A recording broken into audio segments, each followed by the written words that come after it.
Gawyn darlleniad o Filipiaid y drydydd benod. Filipiaid y drydydd benod, ac yn dechrau yn yr adnod gyntaf. Weithiau'n fy mrodyr byddwch lawen yn yr arglwydd, ysgrifennir un pethau atoch, gen I fi yn wir, nid yw flin, ac I chwythau y mae yn ddiogel.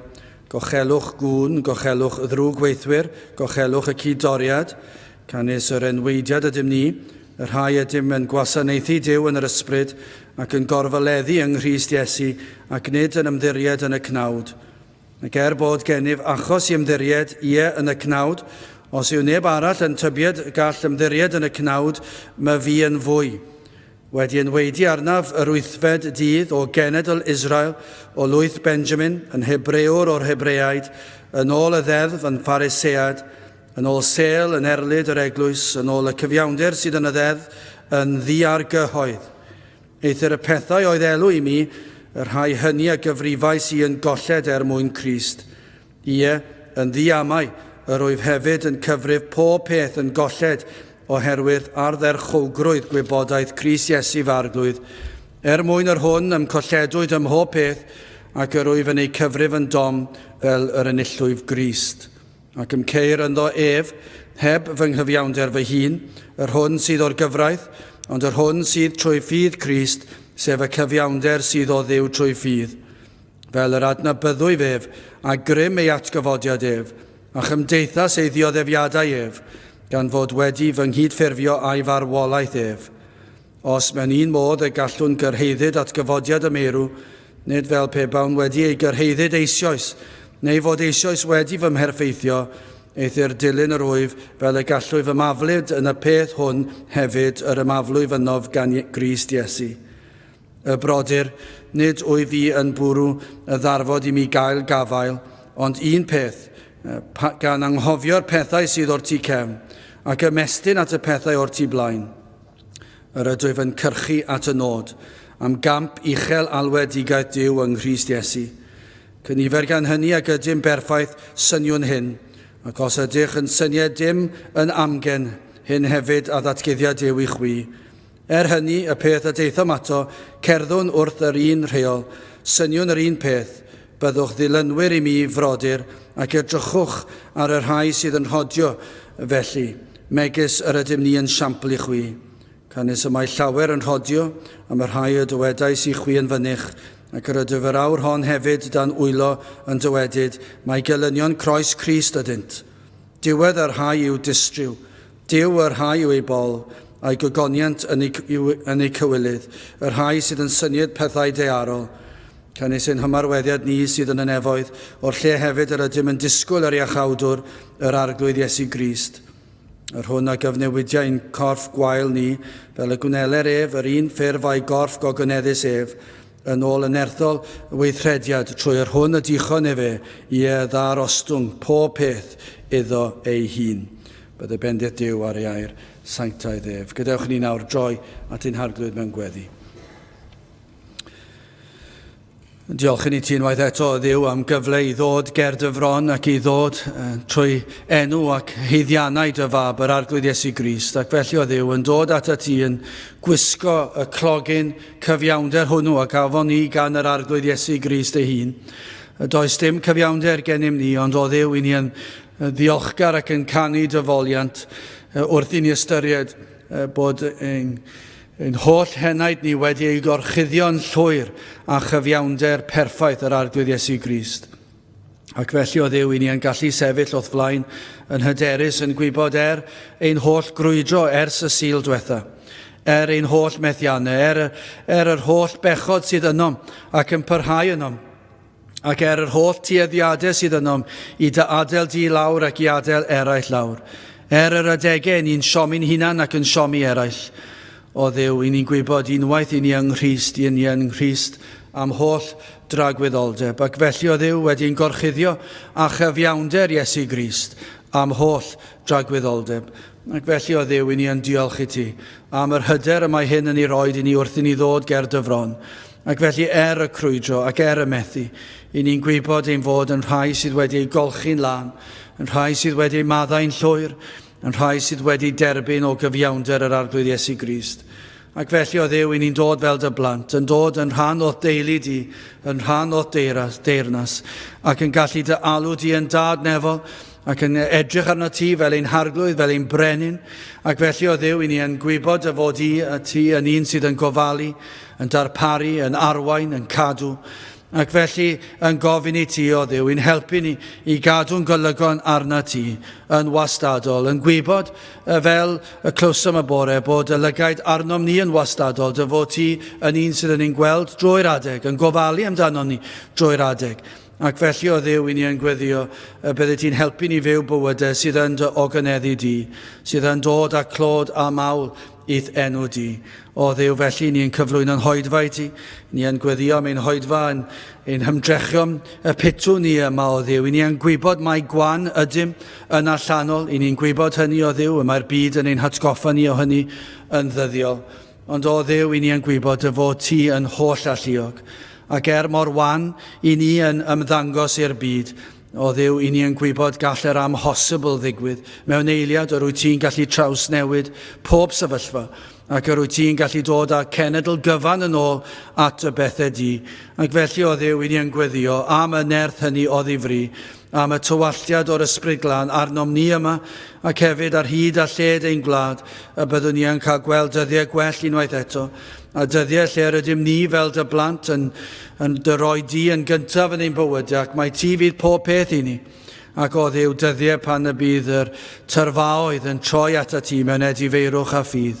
O Dduw, i ni yn gweddio ar eith ras fod yn anorchfygol i rai heddi, rhai sydd yn ein plith sydd dal ymhell oddi wrth y bethau di. Mae celonau nhw dal yn oered tuag at y air di, ac o Dduw, y mae eu heneidiau nhw yn ddall ac yn farwedd. Felly o Dduw, i ni yn gweddio, bydd ysbryd ar waith yma yn ein plith. O Dduw, i ni yn gweddio, bydd nerth yn cael ei roi i dy was unwaith eto, ac y bydd y gair yn cael ei dderbyn, ac y bydd yna waith amlwg yn cychwyn yng nghalonnau llawer heddi. Felly o Dduw, diogelan hamser ni yma, bendithio ni rho'r hedd honno i bob yr un ohono, yr hedd na wyr y byd amdano. Yn gweddio Dduw y bydd bob yr un ohono yn gwybod am yr heddwch hynny sydd i'w chael yn yr arglwydd Iesu Grist. Felly o Dduw, nertha ni nawr yn ein addoliad a diogelan hamser, i ni'n gofyn hyn oll trwy enw ac heiddiant ein harglwydd Iesu Grist. Amen.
Wel, ar ôl i ni ganu'r emyn nesaf, fe fydd y parchedig Hywel Roberts yn dod i brigethu o air Duw i ni.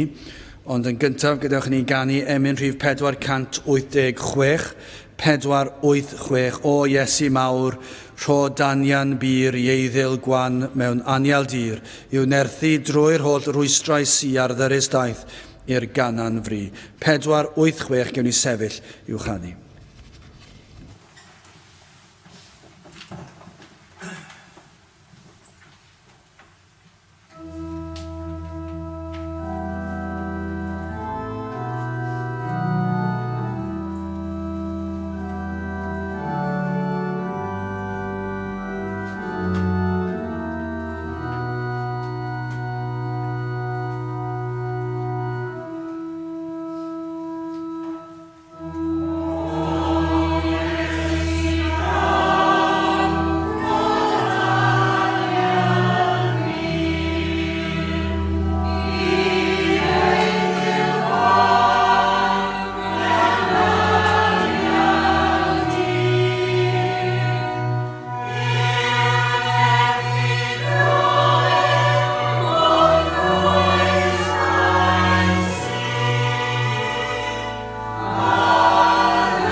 Diolch am y fraint o fod gyda chi unwaith eto.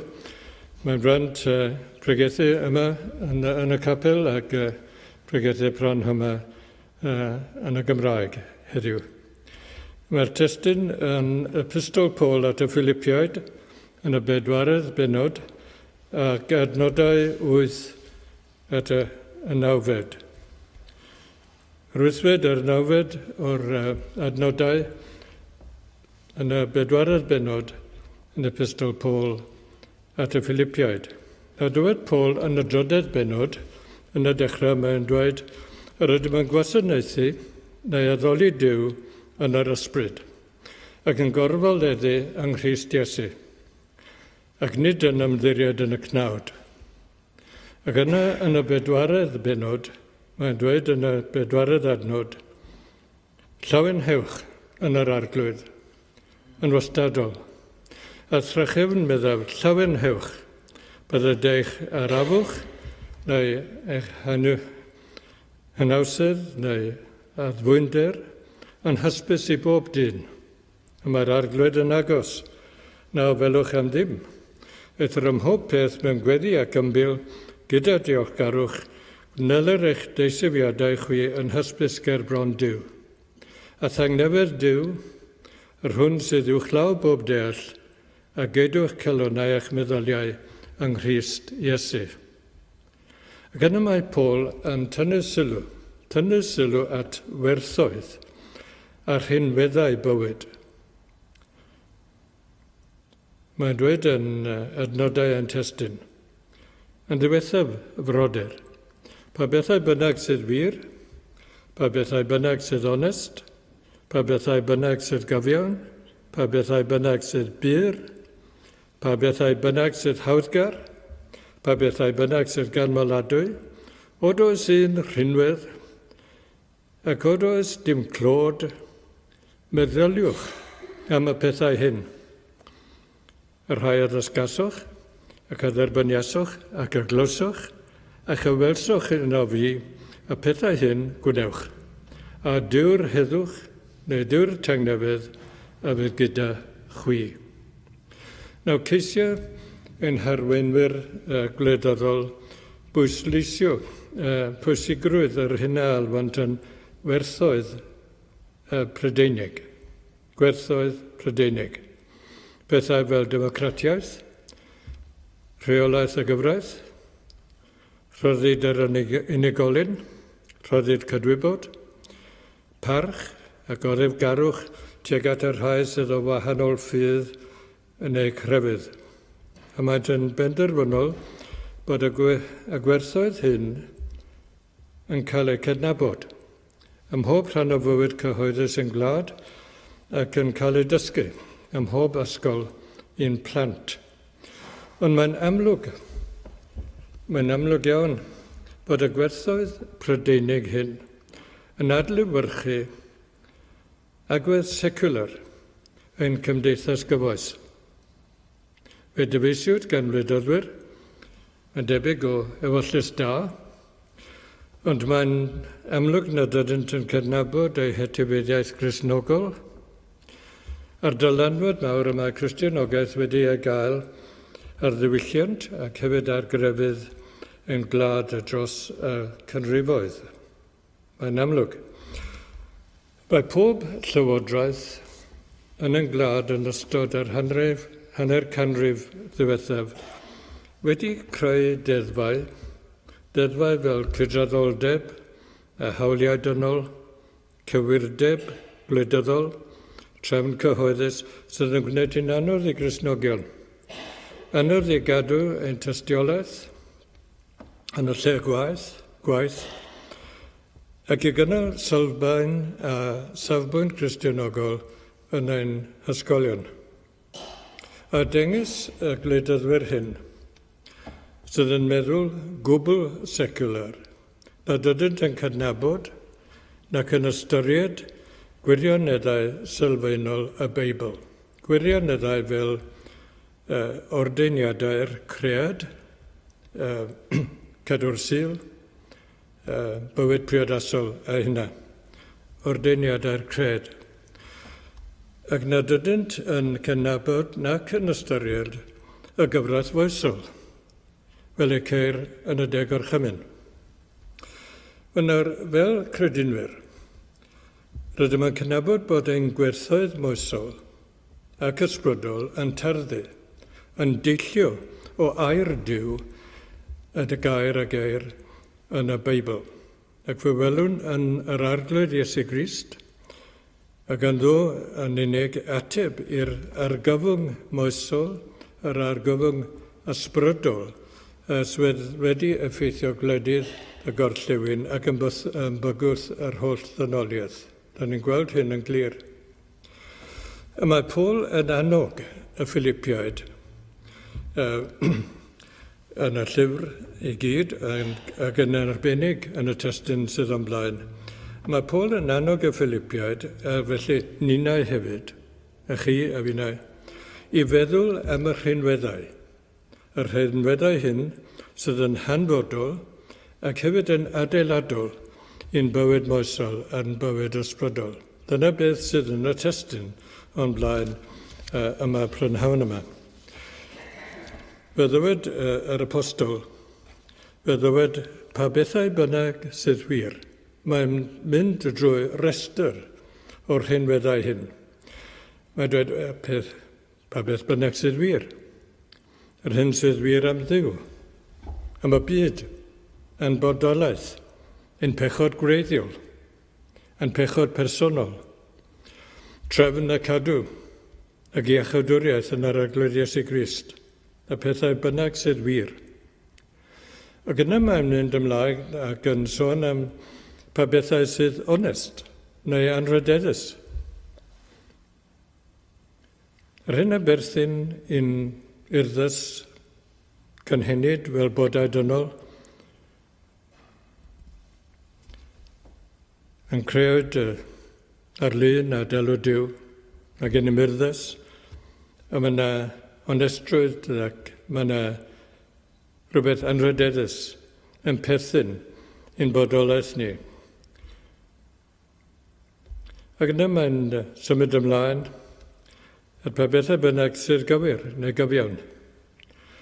Y gwirioneddau a'r egwyddorion moesol sydd yn sylfaen i'n bywyd personol, yn bywyd teuluol, yn bywyd cyhoeddus, yn bywyd cymdeithasol.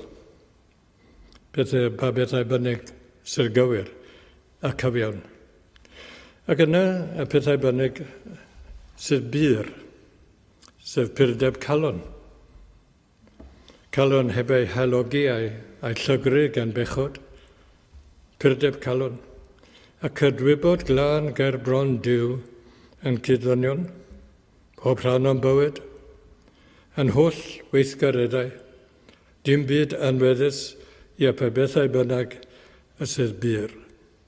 Ac yna mae'n symud ymlaen a sôn am pa bethau bynnag sydd hawddgar, y pethau dymunol, y pethau deniadol, pa bethau bynnag sydd hawddgar. Yr hyn sy'n wrthrych teilwng, o'n cariad ac o'n edmygedd, sy'n enyn addoliad a mawl i Dduw.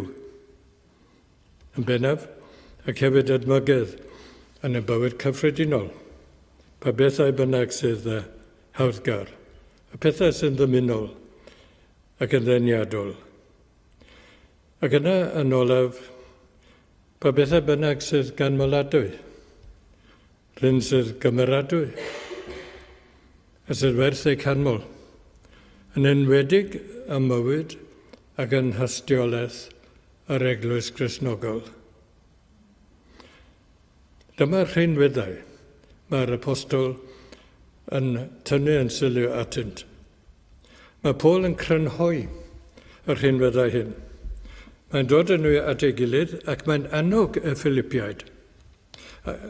Mae'n annog nhw gan ddweud, meddyliwch a myfyriwch am y pethau hyn.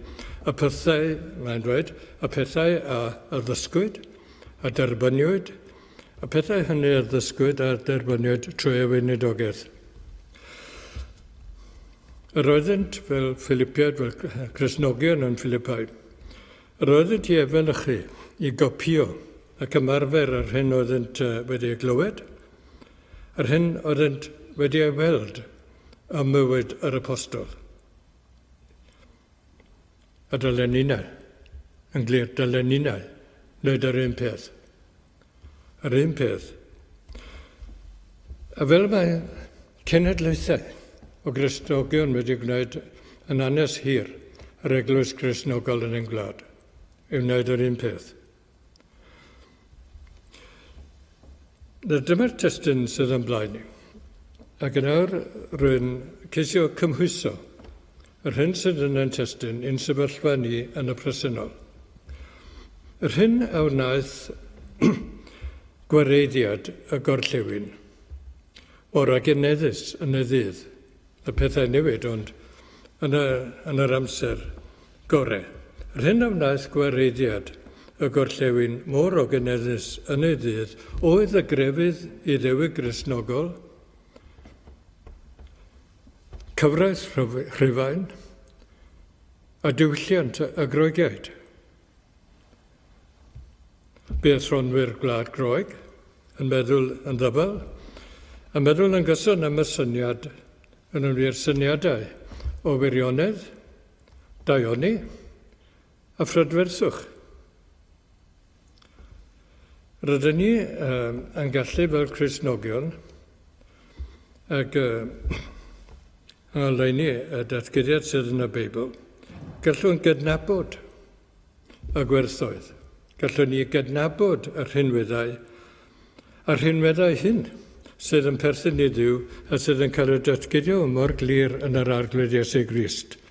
Y gwirionedd, y daioni a'r prydferthwch o'r agroegiaid yn ceisio ei dyfalu a dod o hyd iddynt. Mae yna nifer o gwestiynau gallwn ni ofyn. Beth ydych gwerthoedd chi? Dyn ni'n gwybod am y llywodraeth, dyn ni'n gwybod beth sydd ar y teledu, dyn ni'n gwybod beth sydd yn meddwl ac yn nghalon yn cymdogion, ond beth ydych gwerthoedd chi? Beth ydych egwyddorion chi? Sut rhinweddau ydych chi yn dysgu i'ch plant? Ga roi enghraifft i chi o Salm 78. A dyma sut mae'r salmydd yn rhoi'r peth.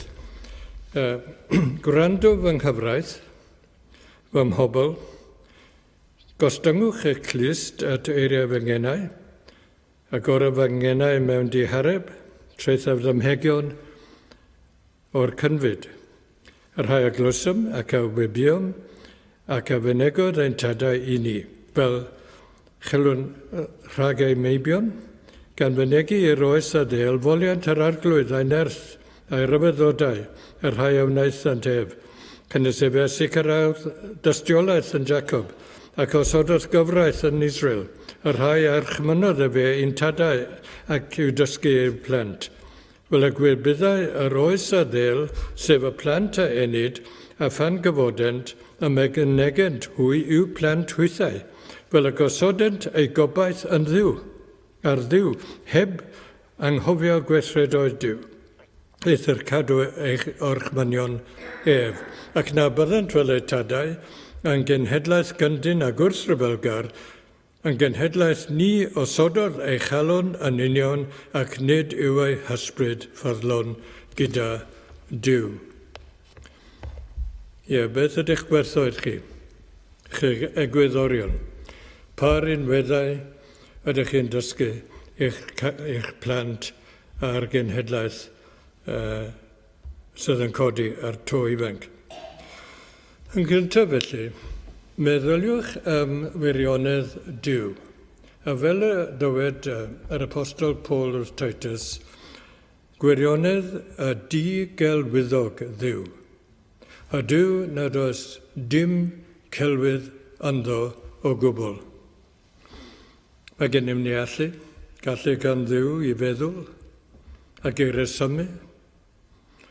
Ar ydyn ni'n meddwl ac ar ydyn ni'n resymu am faterion a ffeithiau cyffredinol ac yn enwedig gwirionedd ar ffydd.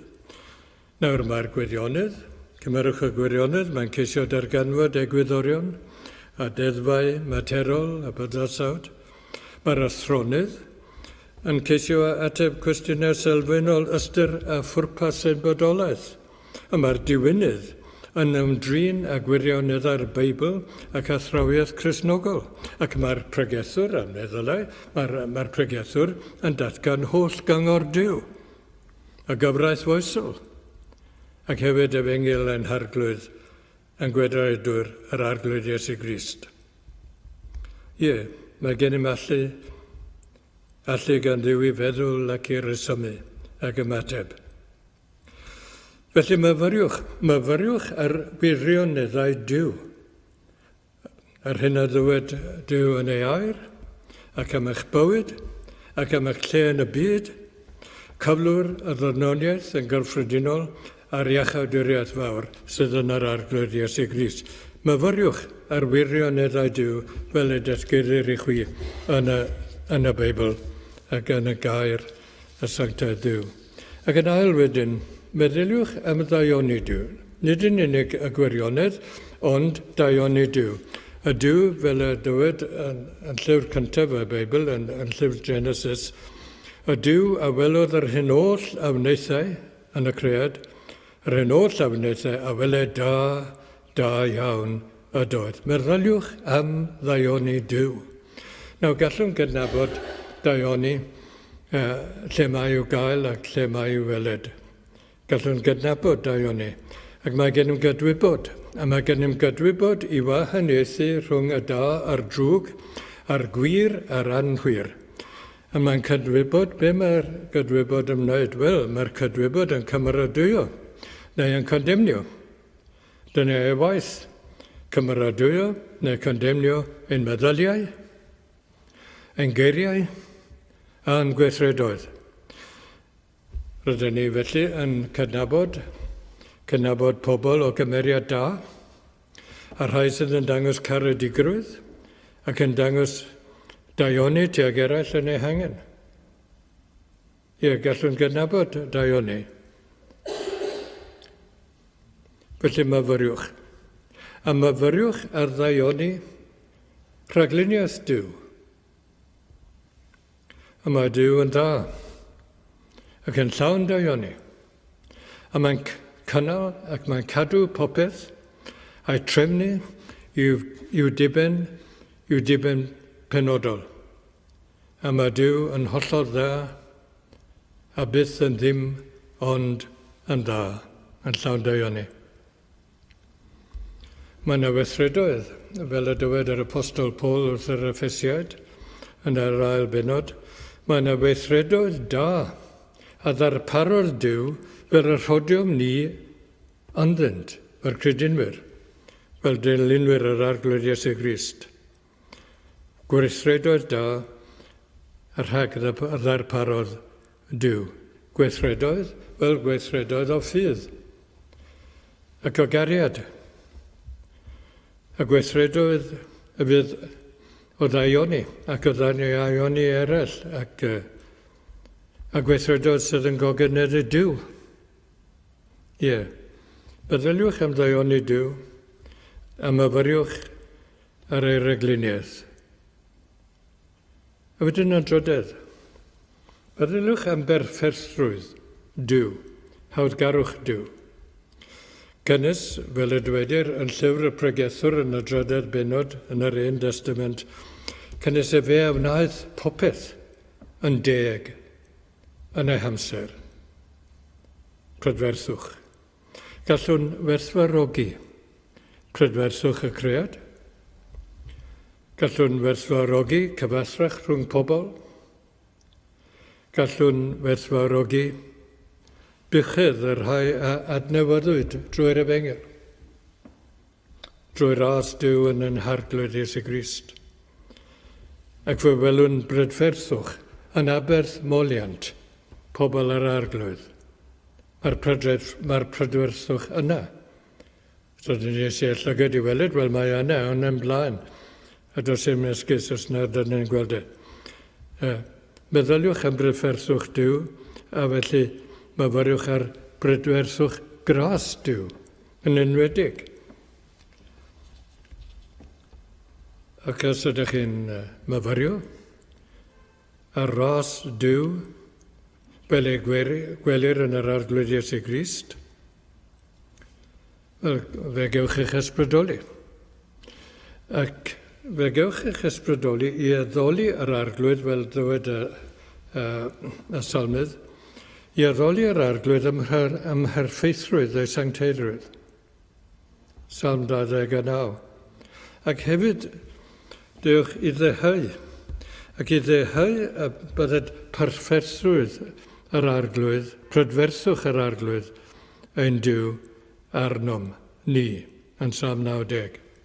Prydferthwch yr arglwydd, ein Duw arnom ni. Ie, meddyliwch am brydferthwch y Duw. A myfyriwch ar brydferthwch ei ras, a ddatgyddir i ni yn yr arglwydd Iesu Grist. Dyma'r rhinweddau, y gwirionedd, y daioni, a'r prydferthwch. Y gwelwn nifer o arwyddion yn yr amser presennol fod gwareiddiad a diwylliant ein gwlad a gwledydd y gorllewin yn dirywio. Arwydd cryf o'r hyn yw'r ffaith bod yr rhinweddau sylfaenol fel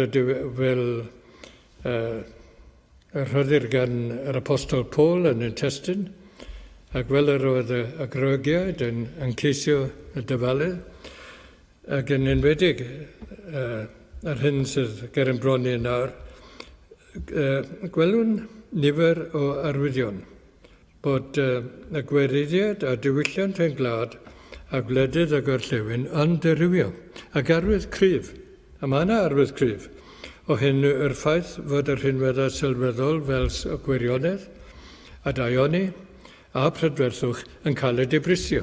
Maen nhw'n cael eu dibrisio a hyd yn oed eu gwadu gan ran helaeth o'n poblogaeth. Gyfi roed y peth fel hyn i chi. Mae'n arwydd o ddirywiad cymdeithas pan fydd, fel mae'r proffwyd Isaiah yn dweud yn y benod 59. Mae'n arwydd pan fydd gwirionedd yn cwypo yn y stryd, yn yr hewl ar faes y dref.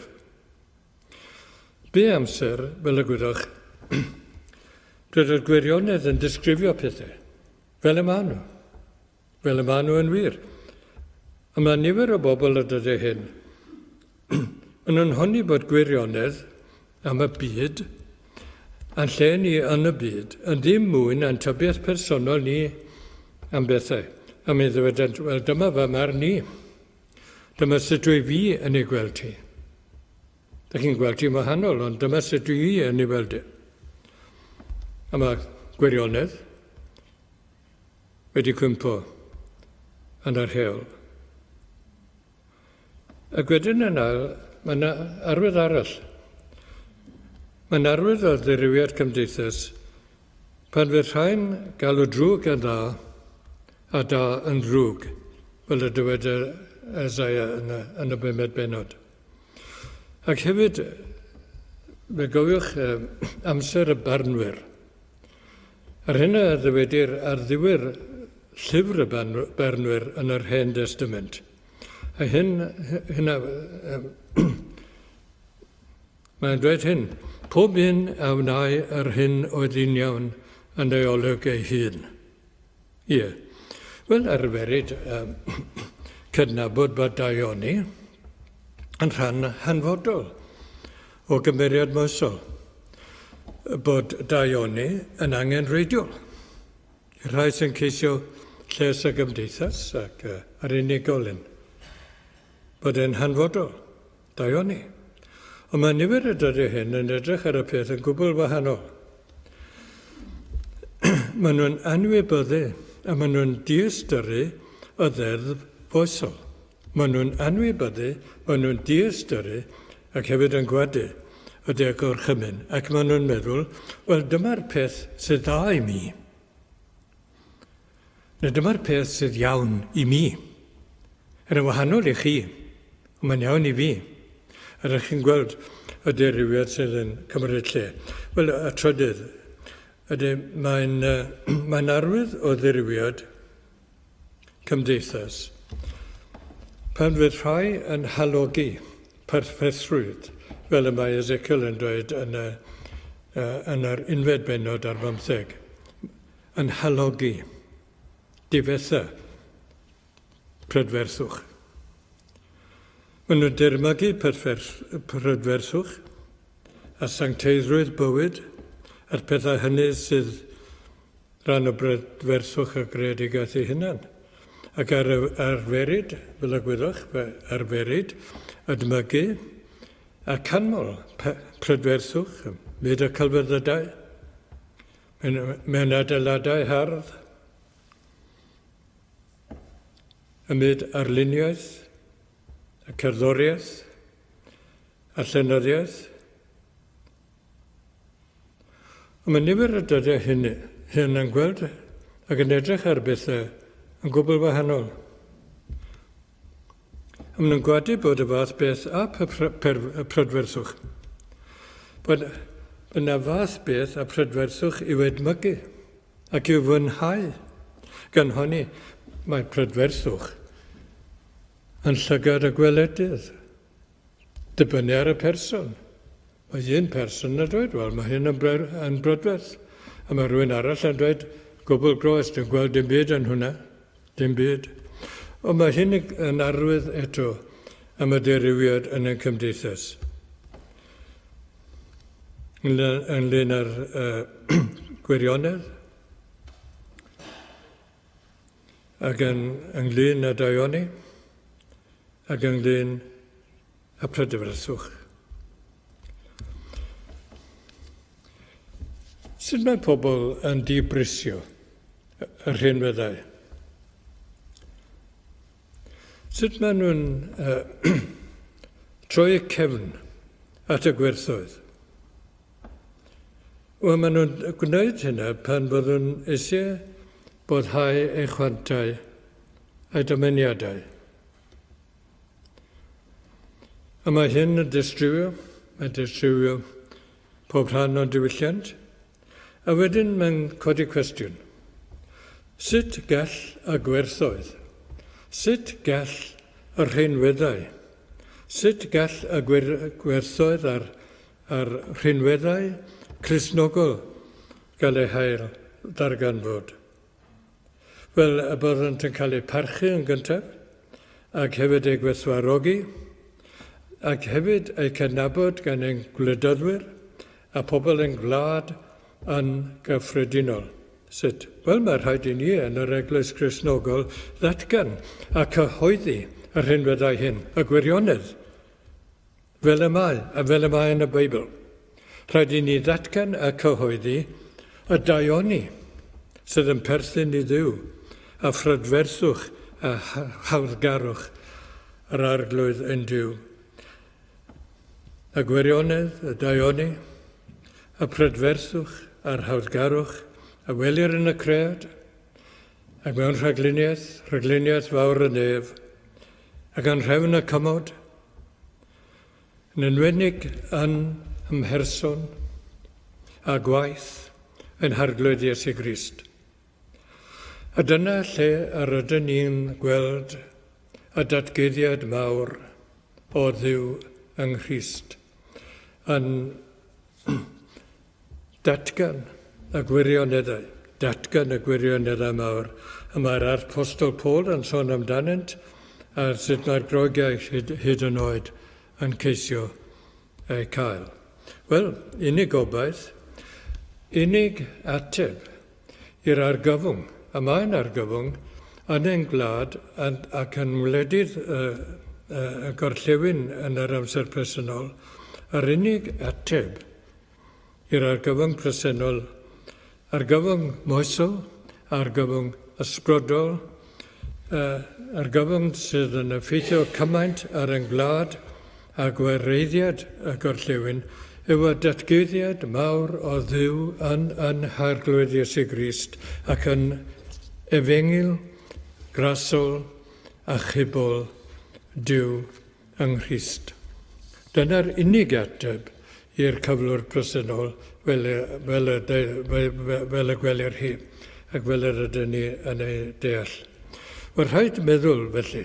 Rhaid meddwl am y fyriw yn ddewn am sylfaen moesol, am sylfaen ysbrydol ein ffydd, fel y gallwn felly drwy ras Duw ddylanwadu ar bobl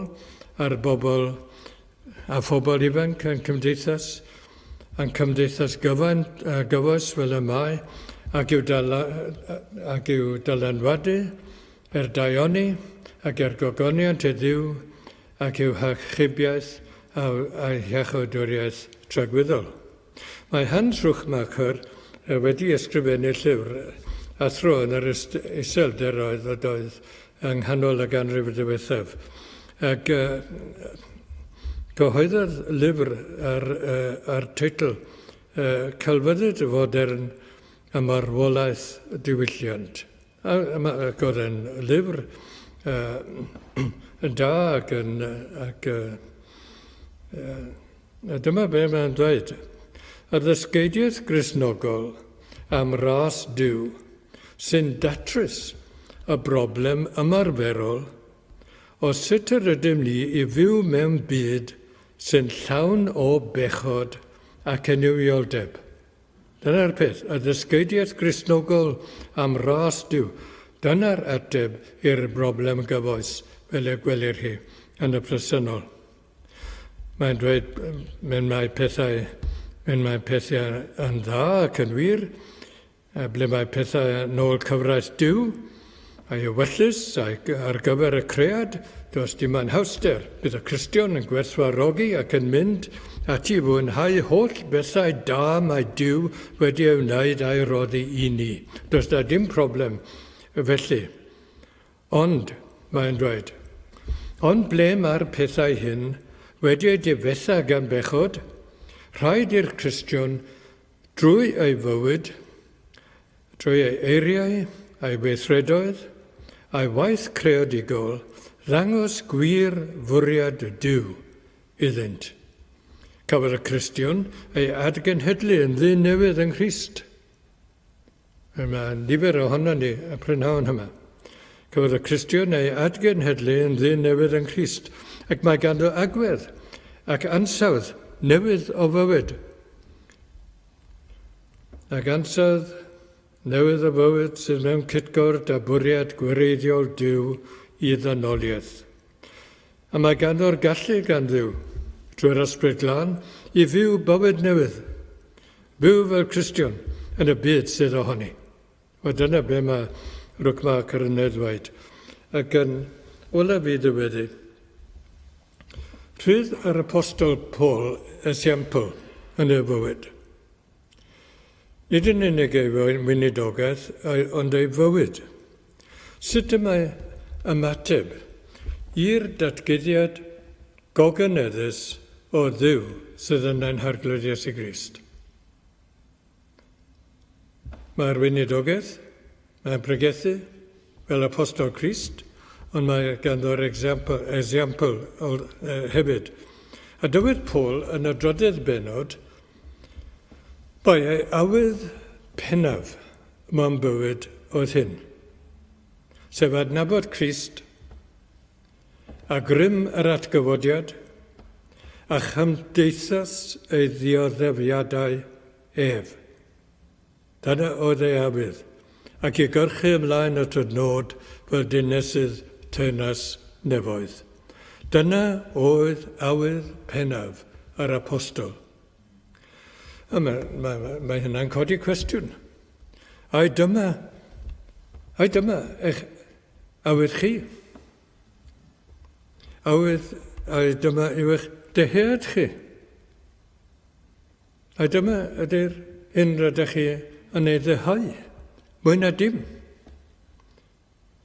Beth yw wir ddymuniad eich calon? Mae'n gwestiwn i ofyn.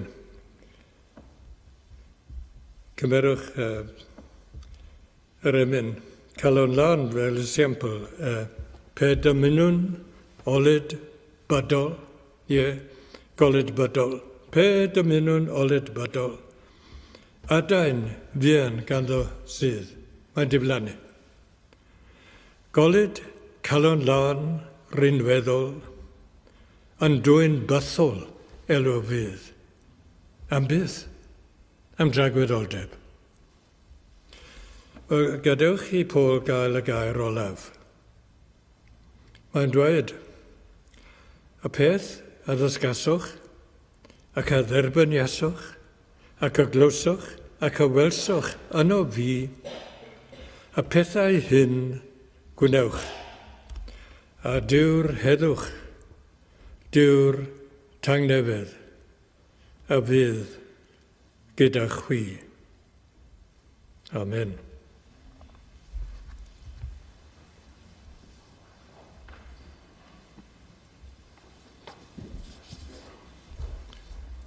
Fe ganwn yr emyn 765.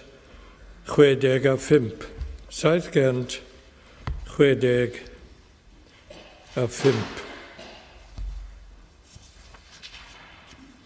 Nid yw'n gofyn bywyd moethus ar y byd neu berlau man.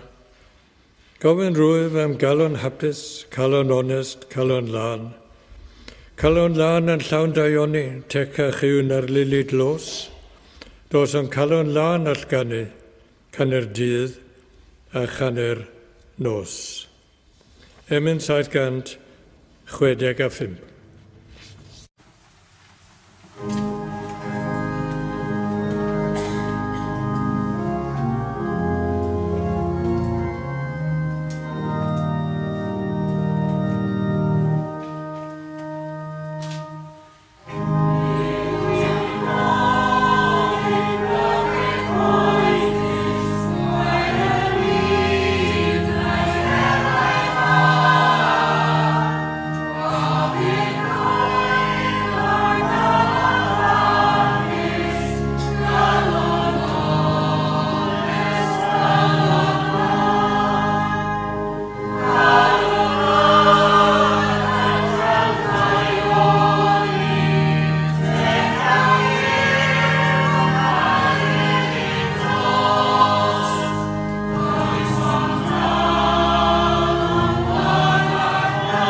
Diolch i ti o arglwydd am y rhinweddau sylfaenol yn bywyd.